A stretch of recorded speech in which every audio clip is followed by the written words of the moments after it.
Good afternoon and welcome to Lunchbreak Live with Tea Party Patriots Action. I'm Bill Pasco, Tea Party Patriots man in Washington, and I'm flying solo this week, so I'll be giving you both the Washington report and the call to action. Let's get to the Washington report. The House will return tomorrow, that's Tuesday, December 3rd, and stay in session through Friday.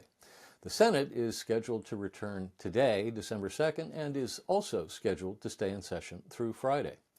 This week in the House, they'll come back tomorrow with the first vote scheduled for 6:30 p.m.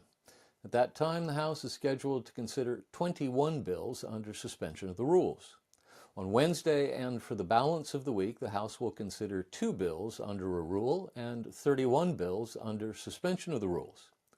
The 2 bills to be considered under a rule are H.R. 5349, the Crucial Communism Teaching Act, and H.R. 7198, the Prove It Act of 2024.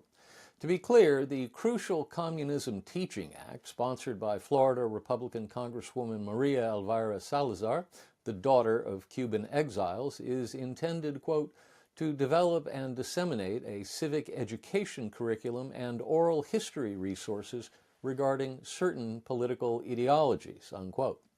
In other words, Congresswoman Salazar believes high school students should be taught the evils of communism, and she wants that written into law. This week in the Senate will return today with the first vote set for 5:30 p.m. At that time, the Senate will proceed to a roll call vote on the confirmation of Anne Huang to be a district judge for the Central District of California. Then, based on the Majority Leader's cloture filings, I anticipate we'll see action this week on the nominations of Gail A. Wilhelmer to be a U.S. District Judge for the Eastern District of Pennsylvania, Noel Wise to be a U.S. District Judge for the Northern District of California, Catherine Henry to be a U.S. District Judge for the Eastern District of Pennsylvania, and Cynthia Valenzuela to be a U.S. District Judge for the Central District of California. Other votes may occur. Now to the congressional agenda. The 2 committee meetings of note will take place in the House this week, both on Thursday. The House Ethics Committee will meet to decide what to do with its report on former Florida Congressman Matt Gaetz. Tradition says they'll bury it because he's no longer a member of Congress, but the pressure to get it out is still intense, so I'm not making any promises. Second, the House inquiry into the assassination attempts against President Trump will hold its final meeting on Thursday.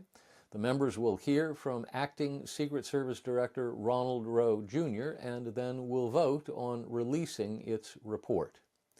Now to the bombshell news from last night. Joe Biden pardons Hunter Biden. As they have done for decades, the Biden family spent Thanksgiving together in Nantucket. Hunter Biden spent time together with his father as Hunter prepared for his upcoming sentencing hearings in Delaware, where he is scheduled for a hearing on December 12 to be sentenced for multiple convictions on gun crimes, and Los Angeles, where he is scheduled for a sentencing hearing on December 16 for 9 convictions on tax charges, where he could be sentenced to up to 17 years in prison and as much as $1.3 million in fines. On Saturday, Hunter's lawyers released a 52-page paper they titled The Political Prosecutions of Hunter Biden, in which they argued their client was prosecuted for crimes for which ordinary citizens would not have been. Said the Washington Post in its coverage, quote, the document at times seemed aimed directly at President Joe Biden, who has repeatedly said that he will not pardon or commute the sentences of his son, unquote. Silly Washington Post. What the reporters at the Post didn't know, or at least pretended they didn't know, is that the decision had already been made. Biden told his son during their Thanksgiving holiday that Hunter would be fully pardoned, and according to at least one report, Hunter was both relieved and, gallingly, bitter. Senior White House staff was told on Saturday night that the pardon could be coming, and soon. On Sunday evening, the White House released a statement announcing that President Biden had decided to issue a full pardon for Hunter. In the statement, Biden said he had decided to issue the executive grant of clemency for his son, quote, for those offenses against the United States which he has committed or may have committed or taken part in during the period from January 1, 2014 through December 1, 2024, end quote. That's yesterday.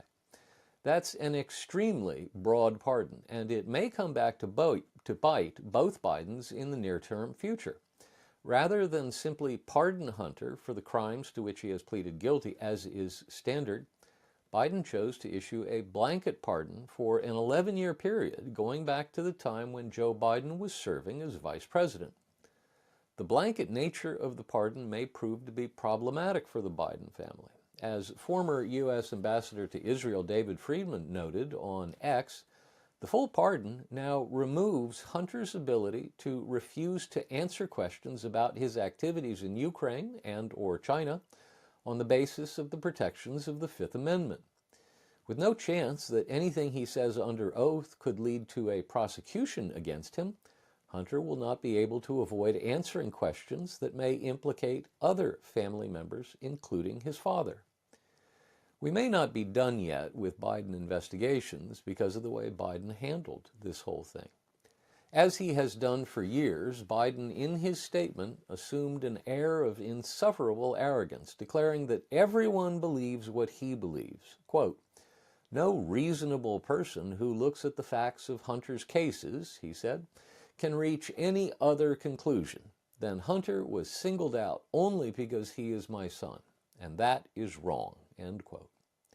NBC News, which broke the story, reported that Biden began talking about a pardon with senior White House aides months ago, before he even withdrew as a candidate for re-election. He insisted that despite the fact that he was considering issuing a pardon to Hunter, he and his aides would maintain publicly the position that he would never issue a pardon or a commutation for Hunter's actions, a flat-out lie. Biden's action in pardoning his son stinks so badly that even the New York Times, the Democrats' House organ, had to call out the president, pushing back against Biden's contention that his son's plea deal fell apart because of what he called political pressure. As the Times pointed out, the deal fell apart not because of political pressure, but, quote, "It did so after the judge overseeing the case at the time raised issues about its unusual construction involving two separate agreements meant to work in tandem. That construction violated one of the basic tenets of federal guilty pleas, that any agreement not have any side deals," end quote. The president made the announcement on Sunday evening, just hours before flying out of town on Air Force One on a scheduled 3-day trip to Africa. White House Press Secretary Karine Jean-Pierre will gaggle on the plane during the flight, but because it's a trip to Africa, she'll also have John Kirby standing by her side, eating up valuable gaggle time. In other words, she's got about as good a setup as she could ask for if she's looking to be able to avoid tough questioning on the Hunter pardon. Latest on the Department of Government Efficiency, Elon Musk and Vivek Ramaswamy will meet with House and Senate Republicans on Thursday. In addition, Iowa Republican Senator Joni Ernst is the chair of the newly created Senate DOJ caucus, and she will convene the first meeting of that caucus on Thursday with Musk and Ramaswamy in attendance. Ernst recently met with Musk, Ramaswamy, and Trump at Mar-a-Lago. Now to the latest on Trump personnel moves. President Trump continued naming choices to fill out his second-term cabinet and senior White House staff.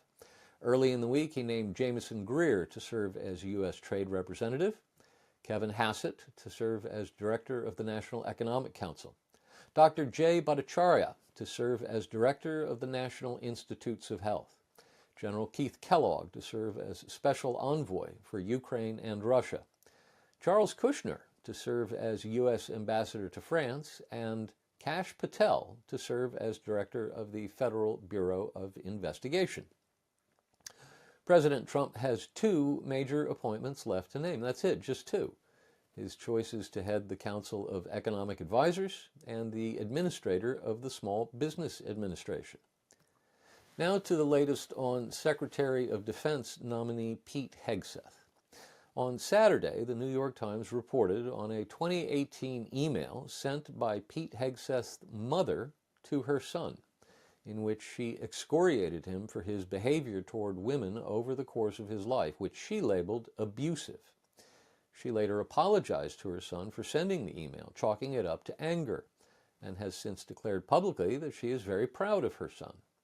When contacted by the New York Times to confirm that she sent the email, she tried hard to get them not to report on it, but she failed. Earlier today, The New Yorker published a piece by Jane Mayer entitled Pete Hegseth's Secret History, replete with many allegations about Hegseth's alleged drinking problem.